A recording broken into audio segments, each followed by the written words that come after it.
kódà bàbá rí gan àtúnṣiṣẹ́ lé lórí láti mọ̀ pé intaari ìjó legit kó tó di pé a gbé wá sórí ayélujára. mo sọ lẹ́ẹ̀kan ok ẹ jẹ́ á ṣe báyìí, ẹ jẹ́ sáré fún yín ní update ohun tó ń ṣẹlẹ̀ nílùú South Africa nítorí pé eléyìí náà rọ̀ mọ́ ẹ̀mí. Gẹ́gẹ́ bẹ́yìn náà ṣe mọ̀ pé bí mo ṣe ń jà fún orílẹ̀-èdè ilẹ̀ Odùduwà tí mò ń jà fẹ́yìn ọmọ Oòduà, ó yẹ kémi náà sọ bó ṣe ń ṣẹlẹ̀ lọ́dọ̀ tiwa náà bí, nítorí pé gbogbo àwa àlejò tí a ń bẹ ní orílẹ̀-èdè South Africa báyìí inú ìfòòró ọkàn lẹ everybody wà. ọkàn everybody ò balẹ̀ látàrí ohun tó ń ṣẹlẹ̀ lọ́wọ́lọ́wọ́. Máa fún yín láwọn fídíò bíi 2 mẹ́ta kan tí ẹ máa rí ohun tó ń ṣẹlẹ̀ lọ́wọ́lọ́wọ́ báyìí, tí ẹ̀yin náà lè bá wa gbé láti bá wa pariwo gẹ́gẹ́ bí a ṣe ń gbélé yìí náà. Tẹ́ rí pé ó jẹ mọ́ tiwa, tẹ́ ń bá mi share ẹ̀ tí gbogbo àgbáyé ń rí, ẹ bá mi share eléyìí náà kí wọ́n lè gbà wá, kí ìjọba lè rí, káwọn náà lè dìde láti ṣe ìrànlọ́wọ́ fún wa. Tí máa sọ fún yín pé láti bí odidi oṣù bíi 2 báyìí di bá ṣe wà yìí, ilé lèmi ọmọ yín ṣì wà àti ìlè ṣiṣẹ́, látàrí wípé ibi tẹ́mi gan alára ti ń ṣiṣẹ́, gbogbo àwọn àlejò tó wà ńbẹ̀ ni wọ́n lé gbogbo wa síta torí complain ni tó ń produce sim card. So now mo fẹ́ pariwo eléyìí náà síta kí ẹ̀yin èèyàn mi kẹ́ ẹ bá mi gbé. Bàbá wa Adams Oshiomhole ó dìde ó jà, ṣùgbọ́n gbogbo ìjà tí wọ́n ti jà, a ò tí ì rí pàtó Nàìjíríà nílùú South Africa fáwọn àwọn ènìyàn tó jọmọ Nàìjíríà bí. Bá ṣe ń bá yín sọ̀rọ̀ yìí láàárọ̀ yìí, over 300 Ghanaians ni ìjọba wọn gbé bàálù sílẹ̀ tó kó gbogbo wọn padà sílé látàrí ohun tí àwọn aráabí àti ìlérí wọn fún àwa tí a jẹ́ àlejò ní orílẹ̀-èdè tá wà yìí. Máa fún yín ní fídíò yẹn tí ẹ máa rí. Over 300 ọmọ Ghana, ẹ̀yin ènìyàn mi, ló ti padà sílé látàrí ìhàlẹ̀ àti ìfòòró ọkàn tí wọ́n kó àwa àlejò sí lórílẹ̀-èdè South Africa.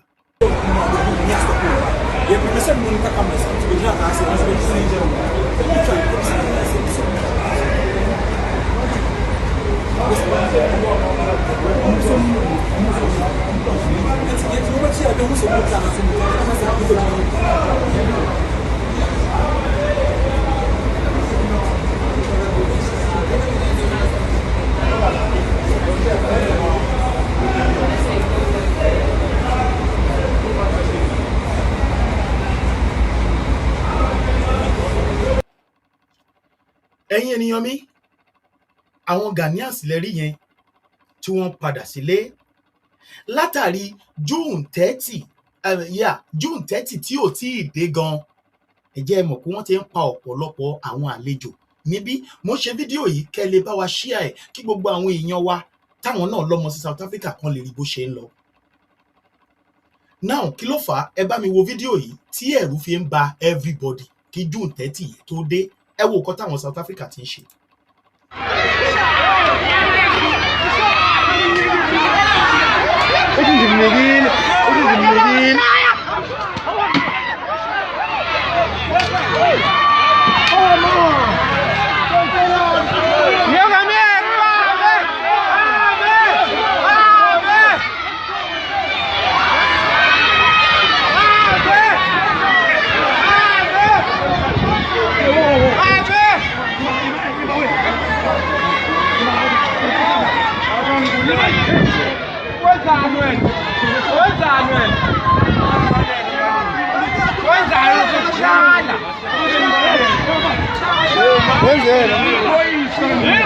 Beifoon, nou ben je gewoon, kom maar hoe zo, maar hij leren is, Beifoon en is zo met pan, kom very good.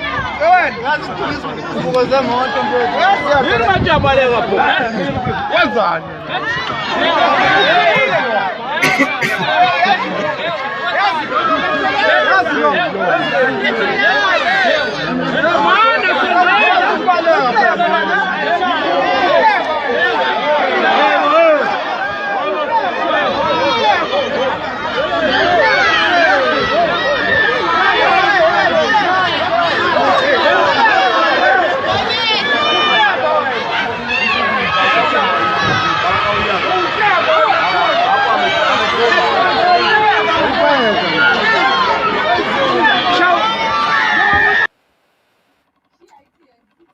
ẹ̀yin ènìyàn mi ṣé ẹ̀yin náà rí ẹni tí wọ́n mú yẹn àlejò ní o ẹ̀rí bọ́n ṣe gbé òkúta on the 25 oṣù tá a wà nínú rẹ̀ ilé eléyìí ṣẹlẹ̀ o nílùú South Africa ẹ gbọ́wọ́ ẹ bá wa pariwo sí ìjọba wa o wípé àwọn ará bí wọn ò bá wa mú léré o wọn ò bá wa mú léré rárá àlejò lẹ́rí tí wọ́n gbé òkúta ńlá tí wọ́n jù tí wọ́n fẹ́ pa á ọpẹ́lọpẹ́ arákùnrin yẹn tó dúró bíi áńgẹ́lì àbí ká tiẹ̀ sọ pé áńgẹ́lì gan ni tó dúró tì pé òun ló wá pe ọlọ́pàá lára ọmọ ìlú wọn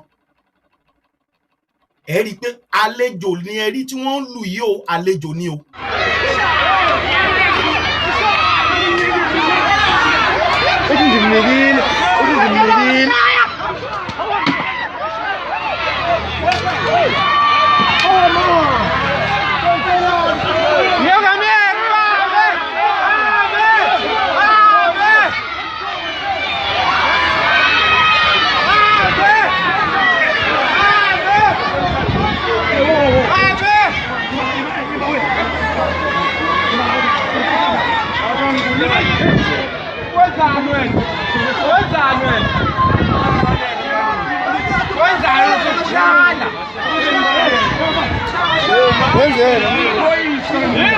Beyphone. Nou, ik niet phone. Kom maar, boezo. Kom maar, niet racist.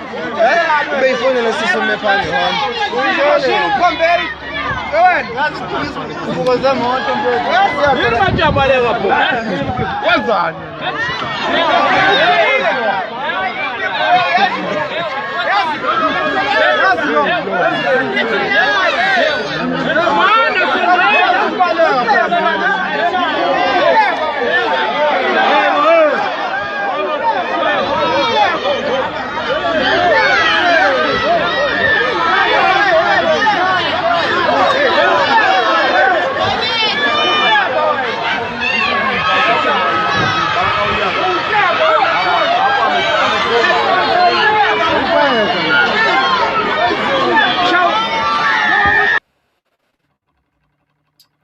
ẹ̀yin èèyàn mi ṣe ti rí pé tí ò bá sí pé Olódùmarè ló kó àlejò yẹn yọ ibẹ̀ yẹn náà bá fọ́ orí ẹ̀ sí pẹ̀lú òkúta tẹ́ ẹ rí yẹn o on the 25 oṣù yìí leléyìí ṣẹlẹ̀ ní Durban níbi tí èmi àrólé ọmọ yín wà ní ìṣẹ̀lẹ̀ yìí ti ṣẹlẹ̀ ní Russell Street ní ìṣẹ̀lẹ̀ yẹn ti ṣẹlẹ̀ lọ́n the 25 oṣù tá a wà nínú rẹ̀ yìí tí í ṣe bí ìjẹta.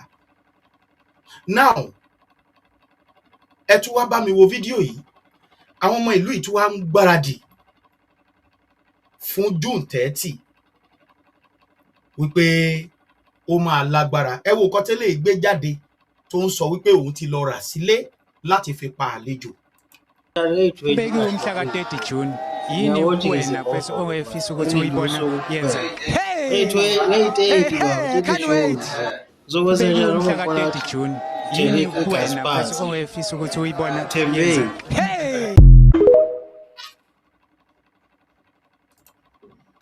ẹ̀yin èèyàn mi ṣé ẹ ti rí àáké tó gbé dání ó ń sọ nínú fídíò yẹn pé 30 June ẹni àlejò tó ń bá rí ní street pé n tó máa là mọ́ lórí nìyẹn ẹni tí arákùnrin yẹn ń sọ lédè ìlú ẹ̀ nìyẹn pé ẹni àlejò ní 30 June yẹn tọkọ rí níta pé n tó máa fi fọ́ orí ẹ̀ dànù òun lẹ rí yẹn ìdí nìyẹn tí ìjọba Ghana tí wọ́n fi gbé plane sílẹ̀ nítorí pé gbogbo ìròyìn tí mò ń fún yín náà làwọn èèyàn wọn ní àwọn èèyàn Ghana tó wà ń bí ni wọ́n ń ṣe fídíò yẹn náà sílùú wọn ṣùgbọ́n àwọn aráàlú wọn ràn wọ́n lọ́wọ́ wọ́n gbé lọ bá ìjọba wọn òun ni plane fi wá o kì í ṣe bá ìjọba Nàìjíríà ò rí gbogbo nǹkan tó ń ṣẹlẹ̀ o ṣùgbọ́n àti bí a ṣe ń sọ̀rọ̀ àti rí pàtó a lè ṣiṣẹ́ a lè jáde àwọn tó ń jáde gan bíi pé wọ́n wò pé wẹ́ ṣùgbọ́n tó bá pè mí nìkan náà ni mo wà ń bí ẹ mọ̀ èmi náà mọ̀ pé ọkùnrin ni mí ìyàwó ọmọ gbogbo ẹ̀ lájọ wà ń bí so àtàwọn tó ní bẹ́ẹ̀ náà ẹ̀rù ń bà wọ́n náà láti sọ pé ẹ̀jẹ̀ ń jáde so gbogbo bó ṣe ń ṣẹlẹ̀ láwọn ọmọ Ghana ni wọ́n report fún ìlú wọn pé báyìí ló ṣe ń lọ báyìí ló ṣe lọ àtàwọn fídíò tí mo fi ń wọ̀nyí yìí bẹ́ẹ̀ náà náà dẹ̀ tún loot gbogbo ṣọ́ọ̀bù àwọn àlejò ẹ tún jájọ wo fídíò yìí bẹ́ẹ̀ náà tún ń lọ sílé àlejò tí wọ́n tún lé àwa àlejò kúrò nílé wa ẹ tún jájọ wo fídíò yìí. Nihambe nibuye round 2. Abathi fuck off apha. Abakaqedi. Hamba makwara apha. Asisuva ngawo apha. Mabafutheke. Abafutheke. Umuntu nenkazana yakhe ngayidangeni. Mabafutheke.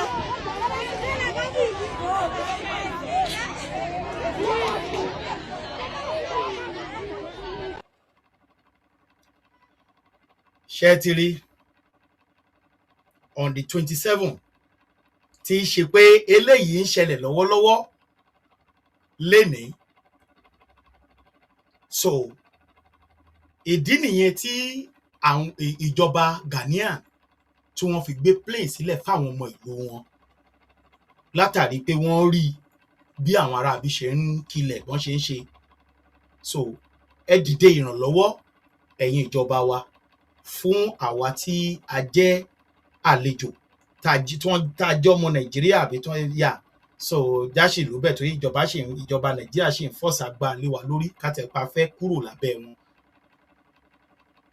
so ìdí nìyẹn tí àwọn ènìyàn Ghanaian àwọn ará Ghana ni wọ́n pariwo náà sí ìjọba wọn tí àwọn èèyàn wọn dẹ̀ bá wọn ṣíà prógrámù yẹn tó fi di pé ìjọba náà gbọ́ tí wọ́n fi gbé ìgbésẹ̀ ẹ rí bí àwọn èèyàn yẹn ṣe pọ̀ tó lórí àwọn tí wọ́n lé kúrò ládùúgbò yẹn bí wọ́n ṣe ń ṣe nìyẹn o èní lélẹ̀ tẹ́ rí yìí o tó ń ṣẹlẹ̀ yìí o kẹ́ lè mọ̀ pé ó ń ṣẹlẹ̀ lọ́wọ́lọ́wọ́ ni ìdí nìyẹn ni mo fi ń bẹ̀ yín pé ẹ bá mi ṣíà prógrámù yìí mo fi kọ́kọ́ bẹ̀rẹ̀ kó tó di pé àwọnú ètò lọ so that ẹ lè bá wa ṣíà ìjọba tiwa náà á lè rí tó bá jẹ́ pé wọ́n fi ó wù wọ́n kọ́ ìwà pa everybody dànù síbí it's okay òun náà fi ń sọ jẹ́ pé nígbà tí wọ́n rí àwọn other country bọ́n ṣe ń ṣe Malawi gbé mọ́tò lẹ̀ Zimbabwe gbé mọ́tò lẹ̀ wọ́n ká wọn ọmọ wọn àwọn ará bíbọ́ sórí TikTok wọ́n ní ìjọba Nàìjíríà pé useless government la ní bó wọn bá pa gbogbo wa síbí kò sí nǹkan tí ìjọba wa fẹ́ ṣé kò ti fẹ́ máa dà bẹ́ẹ̀ báyìí láti ìgbà tá a ti ń pariwo tì náà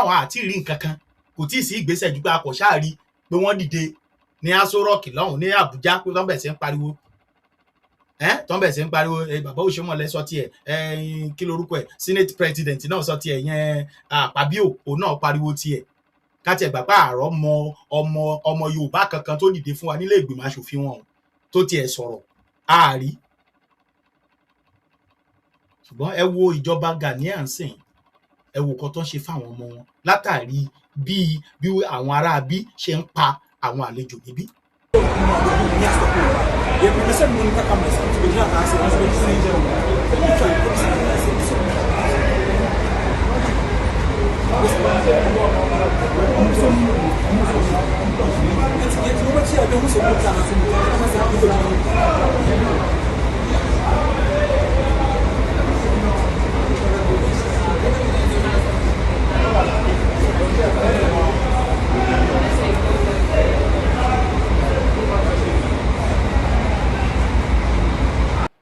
àwọn ọmọ Ghana lẹ́rí tí wọ́n lọ sílé wọn yẹn tí wọ́n padà sílùú wọn eléyìí tó tún wá burú jù tí Nàìjíríà tún ṣe lọ́wọ́lọ́wọ́ báyìí tí mo tún fẹ́ pariwo ẹ̀ kẹ́ ẹ tún bá wa pariwo ẹ̀ síta ẹni tí ò bá ní pásítọ̀tù nílùú yìí bí àwa kan tí a renew tá ní a fẹ́ renew pásítọ̀tù wa ṣùgbọ́n láti last year tá àti ìrìgbà tó jẹ́ pé no booklet náà sọ fún wa àwa kan tiẹ̀ fẹ́ kúrò nǹkan ká tó ẹ̀ tún gbàlú ibòmíì lọ ká gbàlú míì lọ ṣùgbọ́n pálíwò sí lọ́wọ́ wa látàrí pé ìjọba Tinubu wọn kó pálí sílẹ̀ torí wọ́n ní wọn ò ṣe ní South Africa mọ̀ pé Nàìjíríà ni wọ́n ti ń kó wá pé sòfò ìdí yẹn ló fi yàtọ̀ tó bá pé bí náà ti ń ṣe ní under 3 to 2 months pé a ti rí gbà ṣùgbọ́n sì ó ti ń lọ sí bí 7 months báyìí tá a ti rí pálí gbà láwa tá a tẹ̀lé sọ pé òkè o a ní ìwé ìgbélùú lọ́wọ́ ká fò lọ bò míì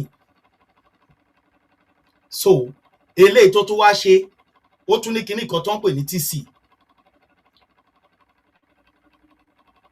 now TC yẹn ó yẹ ká gbà á ọ̀fẹ́ ló yẹ kán fún wa now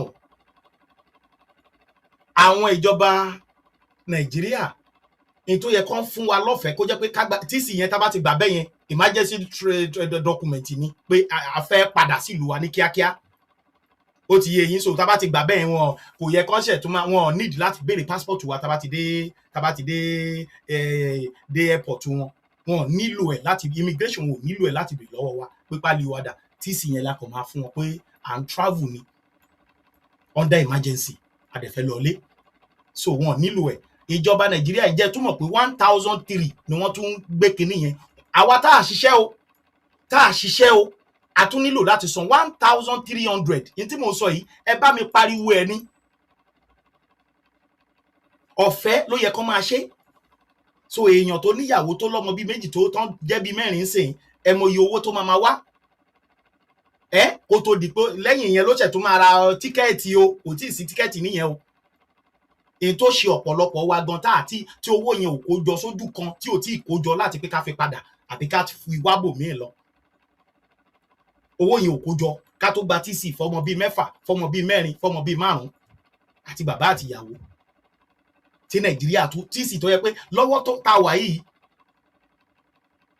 emergency document yẹn ó yẹ kó máa fún wa ní lọ́fẹ̀ẹ́ ẹ wá gbà ẹ máa lọlé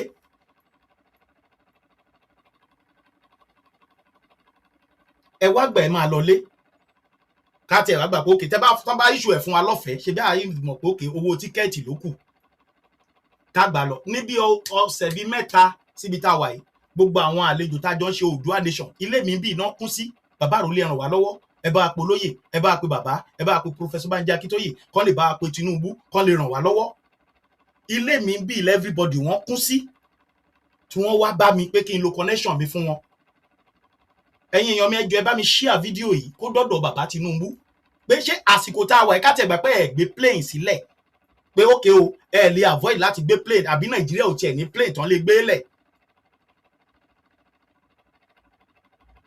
torí láyé ìgbà tí xenophobic attack yẹn kọ́kọ́ ṣẹlẹ̀ bá 2010-12 bẹ́yẹn Arik Airline náà gbé ní Arik náà lò Arik Airline náà gbé sílẹ̀ tí everybody fi padà airline Arik òun ni wọ́n lò ṣùgbọ́n sì ó dà pé Arik ò ṣiṣẹ́ mọ́ so at least bó ṣe private jet bàbá gan ló máa gbélẹ̀ kó fi rescue àwọn ọmọ ẹ̀ private jet tuntun tó bàbá ṣẹ̀ rà bó ṣe òun ni bàbá máa gbélẹ̀ gan iye tó bá lè kó máa kó wa bẹ́ẹ̀ bá tiẹ̀ tún lè gbé plane lẹ̀ emergency travel document yẹn ṣèbó tún yẹ kẹ́ ẹ tún fún wa lọ́fẹ̀ẹ́ kẹ́ni òkè o nígbà tó ti rí délé àwọn tó bá lè avoid owó ticket ẹ máa fún wọn ní emergency travel document ẹ máa fún wọn lọ́fẹ̀ẹ́ kó lè fi padà ìjọba Nàìjíríà tún gbówó lé ọ àwọn èèyàn wa kankan tó lọ tó jẹ́ single fada ń bí tó ń padà sílé tíìsì yẹn wọ́n gbà ní 1300 lẹ́yìn yẹn ló ṣètò wá ra tíkẹ́ẹ̀tì bíi almost 5000 rand ká tó wá sọ àwa tá a ti wà ń lé sí tó ń lọ sí bíi 3 months tó pé Olódùmarè ọba ló ń bọ́ wa Ọlọ́run ló ń ṣàánú wa tó tún sì dá June bẹ́ẹ̀ náà ń pààyàn lójoojúmọ́ ṣe bẹ́ẹ̀ eléyìí tí mo ṣó yẹ rí pé èní ni wọ́n lọ ká wọn mọ́lé wọ́n ní kọ́ kẹ́rù wọn jáde àti ẹ̀dúpẹ́ tí wọ́n pa wọ́n mọ́bẹ̀ so ẹ bá wa pariwo sí ẹ̀yin aláṣẹ Nàìjíríà ẹ dìde kí ló ń ṣẹlẹ̀ ẹ dìde sáwọ àwọn ọmọ yín ní South Africa ẹ dìde a ní wọ́n máa ya ojúlé sójúlé a tún ṣe fídíò ẹ̀ afẹnusọ àti ṣe fídíò ńgbà yẹn nígbà tó ti ń sọ fún wa pé bọ́n ṣe fẹ́ ṣe nìyẹn mo jáde mo pariwo pé wọ́n sọ pé wọ́n máa ya ojúlé sójúlé pé èmi àròlé mo rà àdá méjì mo ṣe àwọn èèyàn kan wò nígbà yẹn bíi pé mo fi ń ṣeré ni lẹ́lẹ́ẹ̀kejì mo padà tún jáde mo fi fídíò ẹ̀wọ̀n yìí bọ́n ṣe lọ ń ká àwọn èèyàn mọ́nú ilé ẹ̀yin ìjọba wa kí ló dé ṣé bá a ṣe ń pariwo ṣé ẹ gbà pé eré la fi ń ṣe ni gbogbo àṣẹ ń sọ̀rọ̀ là ń fún yín lẹ́fídẹ́ǹsì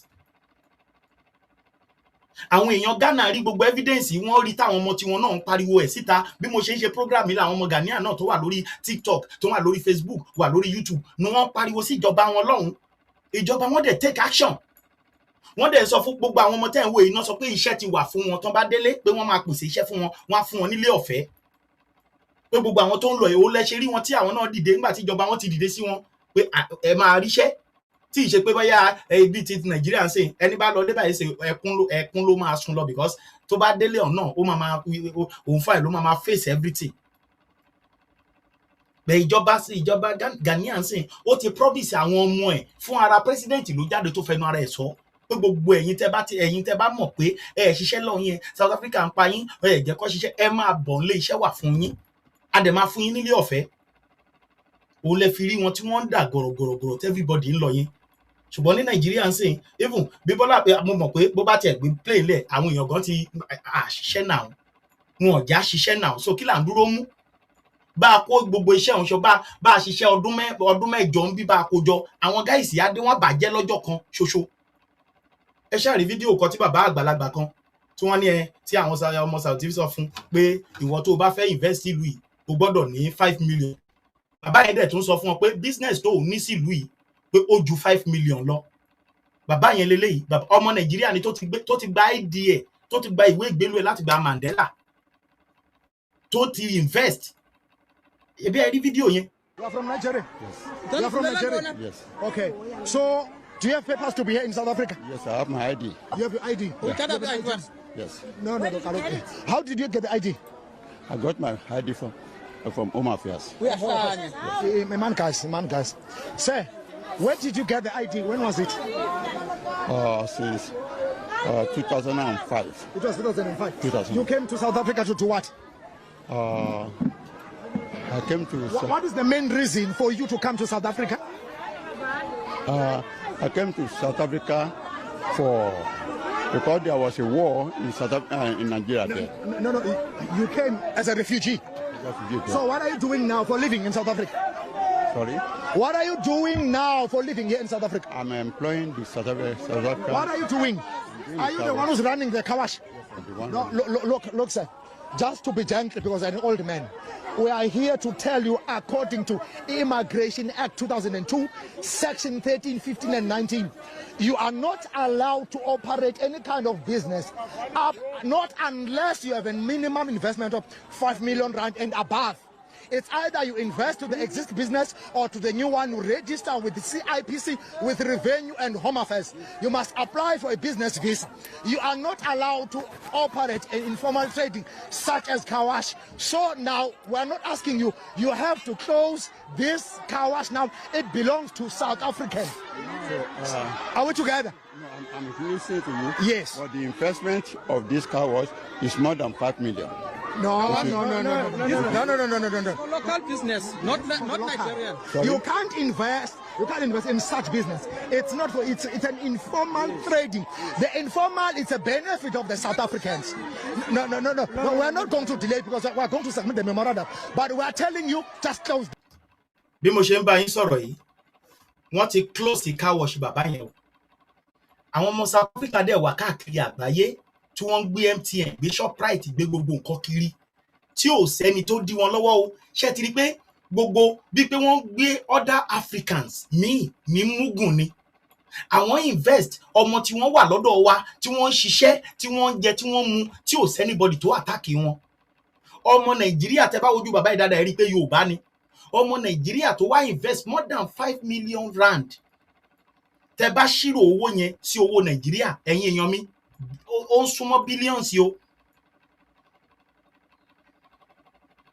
Tí ọmọ Nàìjíríà tó invest síbí ṣùgbọ́n still yet wọ́n close it down. Àwọn tó jẹ́ pé wọ́n tún wá tó jẹ́ pé ìkànnà ni wọ́n ń ṣe nínú ṣọ́ọ̀bù tó jẹ́ pé àwọn fúnra wọn ló mú iṣẹ́ wọn wá. Wọ́n ti láti bí ìjẹta bá ìgboro ń dàrú gidi ni àwọn ṣọ́ọ̀bù yẹn ni wọ́n fèsì ńsìn láwọn hairdresser àwọn ọmọ Congo yẹn ni wọ́n ń lé kiri. So kò sí lè wá South Africa kẹ́ sọ pé ilé iṣẹ́ àlejò kan lélẹ́yìí nílùú wọn. Ẹ lè tọ́ka sí pé ilé iṣẹ́ àlejò kan lélẹ́yìí nílùú wọn bí. Gbogbo ẹ̀ ni wọ́n ti close down. Àwọn àlejò tá tún ṣiṣẹ́ ní complain ẹ̀yin pẹrẹpẹrẹ ẹ̀yin àlejò tẹ́ bá ti wà níbí ìwọ South Africa ó yá dúró báyìí ìwọ àlejò jáde síta ni wọ́n á lé gbogbo wa. Bí wọ́n ṣe ṣe sẹ́mi náà nìyẹn. Mo gbọ́dọ̀ máa sọ ọ̀rọ̀ yìí kó lè wà lákọọ́lẹ̀. Wọ́n wọ company wa lọ́sàn kan òru kan ni. Gbogbo ẹ̀yin àlejò tẹ́ wà níbí wọ́n ti ẹ̀ jáde tí mo tún fi pálí hàn pé pálí mi lélẹ̀ mo dẹ̀ ní dóònà pálí ti expire lóòótọ́ ṣùgbọ́n existing permit wà nínú ẹ̀ tí mo tún fi wọ́n gbà lọ́wọ́ mi báyìí tó ń jù dànù ni. Efusek jáde láti ìgbà yẹn báyìí láti ń pè akọ̀ à ń pè náà ní lójoojúmọ́ we call you back bẹ́ẹ̀ bá ṣe gbọ́n sí àwọn ọmọ Saudi ló ń ṣiṣẹ́ ń bẹ̀ wọ́n ti employ àwọn ọmọ ìlú yẹn síbẹ̀ torí wọ́n máa ń wọ̀nù wọn ni pé tá a bá ti padà lálejò níṣọ́ ní company bíi a máa wá tì í àwọn labour ni o tó ń ṣiṣẹ́ nínú ìjọba gangan ni o kì í ṣe pé báyà àwọn tọ́ọ̀gì wọ̀nyí o àwọn tó ń ṣiṣẹ́ nínú ìjọba gangan ló ń ṣiṣẹ́ yìí o pẹ̀lú àwọn tọ́ọ̀gì tí wọ́n máa jọ ṣe wọ́n dẹ̀ wà nílùú wa tí wọ́n ń fẹlá tí MTN tó ẹmọye owó tí wọ́n ń jẹ wọ́n tún ń ja àgbà lólè gan pẹ̀lú dátà wọn torí wọ́n ti rí Nàìjíríà bó ṣe rí pé kò sí alábòójútó lórí ètò ààbò ni lórí ara ẹni ni lórí citizen ni kò sí nǹkan kan owó làwọn wà after so wọ́n ti rídìí wọn òun ni gbogbo nǹkan tó ń ṣẹlẹ̀ sí wa fi ṣẹlẹ̀ o other Africa countries wọ́n ti dìde president Botswana ó dìde ó sọ̀rọ̀ ó ní nílùú òun ojú everybody ti là wọ́n ti ń rí ìlú yìí ó ní nílùú òun tí ọmọ South Africa bá overstay nílùú òun tó bá overstay pé àwọn kan máa sọ pé iye fáìnì bíi eléyìí ni kó lọ san tó dẹ̀ jẹ́ pé owó ìmúkọ wọ́n ní kó lọ san kó lè máa lọ tó bá ti ṣe tọ́ tó fẹ́ máa lọ ní o tọkọ̀ wò pé tí kò kí pé ó máa gbà wíṣẹ́ pé táwa bá ti fẹ́ tó bá ti kù díẹ̀ ká pé permit wa expire tá a fi wọlé láti máa sáré ilé ìta bá máa gbélé lórí kó tó expire bẹ̀tà àwọn máa dúró sí ìlú yẹn láti jẹ́ kí pálí wọn expire tó bá ti tó gẹ́gẹ́ bí Botswana president yẹn sì sọ ó ní wọ́n máa dúró tí pálí wọn máa expire pé tó bá dẹ̀ ti expire bẹ́yẹn tó bá ti dé point of entry tó bá ti dé kí lorúkọ airport wọn tó fẹ́ padà pé wọ́n wá wò pé ó ti overstay okay instead tó máa fi ṣe ní nǹkan wá ní kó lọ san fine president yẹn ló sọ ó ní ṣùgbọ́n àwọn ọmọ tòun ní South Africa ń bí ó ní tó bá overstay ó ní South Africa máa kọ síbẹ̀ pé wọ́n ban wọn fún 12 months ìyẹn ọdún kan pé wọ́n gbọ́dọ̀ fi wọ̀lú mọ́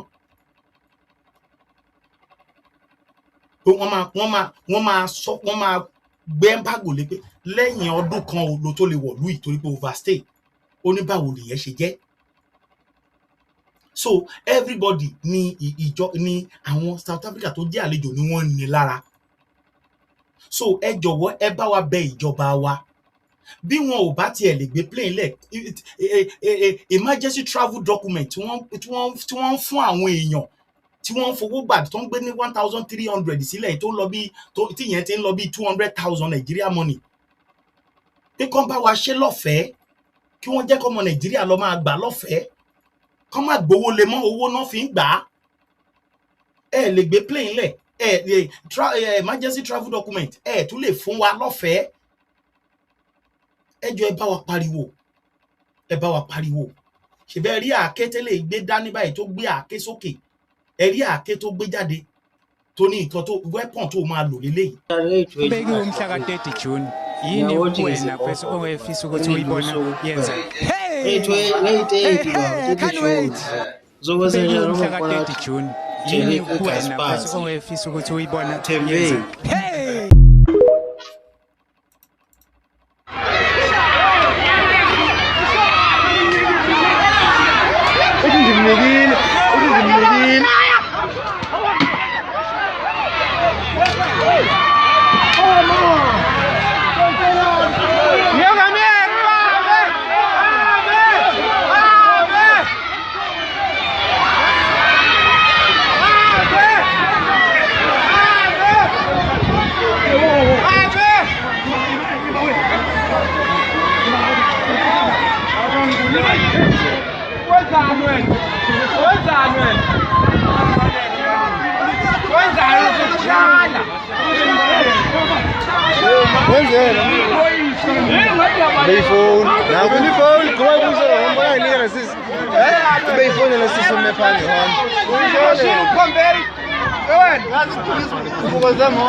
ẹ̀yin ènìyàn mi ẹ dákun ẹ dábọ̀ ẹ bá mi share fídíò yìí kó dọ́dọ̀ àwọn ìjọba wa.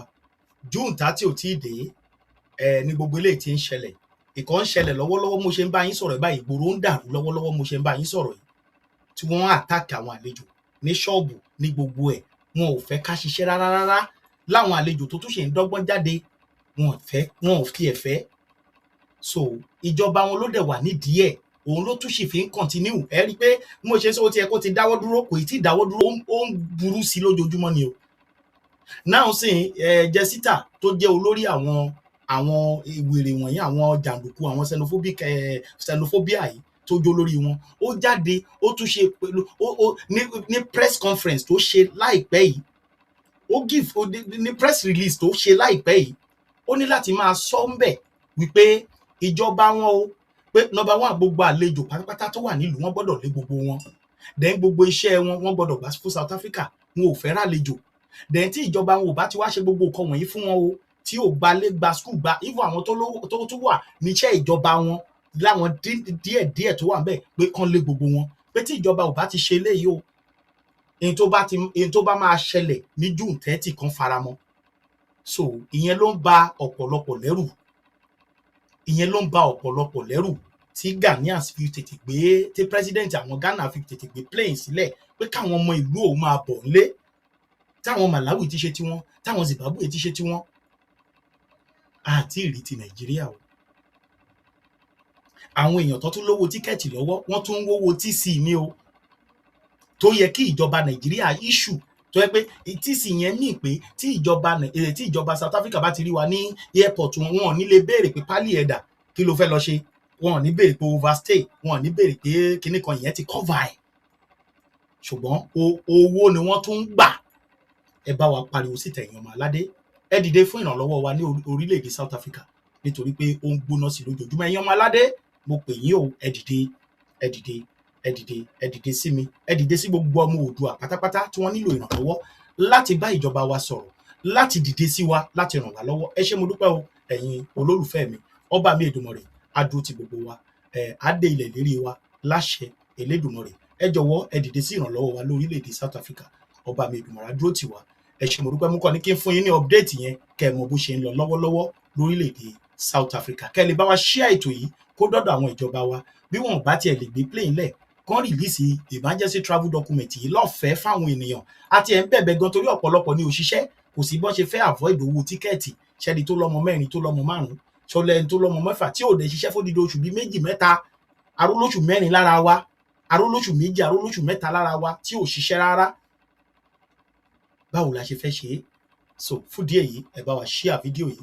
Ẹ ṣé mo dúpẹ́, mo padà bọ̀ kẹ́ jẹ́ ká wọnú ètò wa tòní àtàwọn information tí mo ní mo fẹ́ fún yín lórí nǹkan tí àwọn agbésùmọ̀mí tí wọ́n ní wọ́n fẹ́ ṣe ní ilẹ̀ Kóòtù Òjìrè. Ẹ̀yin èèyàn mi, mo padà bọ̀. Ìrédé láti iléeṣẹ́ Ìjà-Ẹkùn Security Alert, iléeṣẹ́ tó ń ṣèpèsè àwọn ẹ̀ṣọ́ aláàbò tó dúró ṣinṣin fún ilégbèé, ilé ìtura, iléeṣẹ́ àbí ibùdó ìtajà ẹni. Ìjà-Ẹkùn iléeṣẹ́ Ìjà-Ẹkùn Security Alert ló ń kéde fún gbogbo àwọn tó bá fẹ́ gba àwọn ẹ̀ṣọ́ aláàbò security àbí gbogbo àwọn tó bá nífẹ̀ẹ́ láti bá wọn ṣiṣẹ́ pọ̀ gẹ́gẹ́ bí ẹ̀ṣọ́ aláàbò yẹn security. Ọ́fíìsì wa ti wà ní Òkè-Ṣídà ládùúgbò tó kọjú sí ààfin ọba Òṣèmọ̀wé ìyẹn Town Hall nílùú Oǹdó. Bẹ́ẹ̀ làwọn ẹ̀ka ọ́fíìsì wa míì tún bẹ nípínlẹ̀ Oǹdó. Bóyá ẹ̀yin wá nílò àwọn ẹ̀ṣọ́ aláàbò tàbí ẹ sì fẹ́ darapọ̀ mọ́ iléeṣẹ́ Ìjà-Ẹkùn Security Alert gẹ́gẹ́ bí ẹ̀ṣọ́ aláàbò, ẹ máa bọ̀ tààràtà sí ọ́fíìsì wa àbí kẹ́ ẹ pè sórí àwọn nọ́mbà yìí 0906 064 7821 tàbí 0811 242 56285. Kàn sí Ìjà-Ẹkùn Security Alert lónìí, ètò ààbò rẹ̀ dájú nítorí bẹ́ẹ̀ ọkọ̀ kẹ́ran kó bẹ́gìjà sẹ́kùn yóò fẹ̀jẹ̀wẹ̀.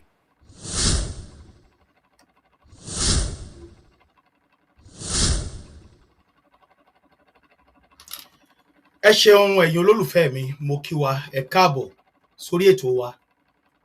Èmi ọmọ yín náà ni Àrólé Baba 1010.